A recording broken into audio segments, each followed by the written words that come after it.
Pois moi bons días a todos e a todas.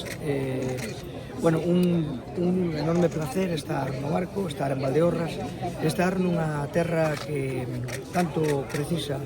a visibilización e o apoio de todas as administracións, efectivamente, por ese carácter un pouco arranxado da capitalidade e por a que estamos totalmente volcados. Estamos nun momento, nunha aposta moi clara por esa visibilización, como é esta saída dunha volta dunha etapa da volta a España e nunha gran evento deportivo e cunha gran resposta popular. Por lo tanto, danse todos os requisitos que nós buscábamos, efectivamente, para levar a cabo esa labor de visibilizar, de potenciar unha comarca tan rica, tan próspera como é Valdeorras. Bueno, estamos ante un evento deportivo de máximo nivel e eu tamén quero aproveitar esta oportunidade que me dan para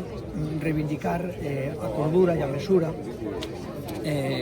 na manifestación, unha discrepancia que non o podemos obviar. Estamos nunha prova deportiva fundamentalmente e ese dereito de manifestación ou de discusión efectivamente se pode facer perfectamente, pero deixemos que a volta, deixemos que a etapa discurra con normalidade, insisto, cada un reivindicando aquilo que considere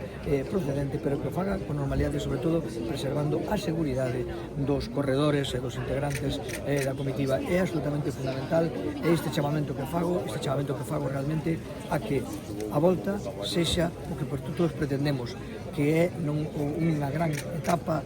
deportiva, unha gran proba deportiva e, sobre todo, tamén unha gran reivindicación da comarca de Valdeorras, do seu potencial, o cual, neste caso, a institución que representa a Diputación está, desde o primeiro día, está sempre volcada ca mesma. É, por favor, o dereito de manifestación, o dereito de discrepancia, o dereito de reivindicación se faga na súa xusta medida, sin poñer en peligro a etapa.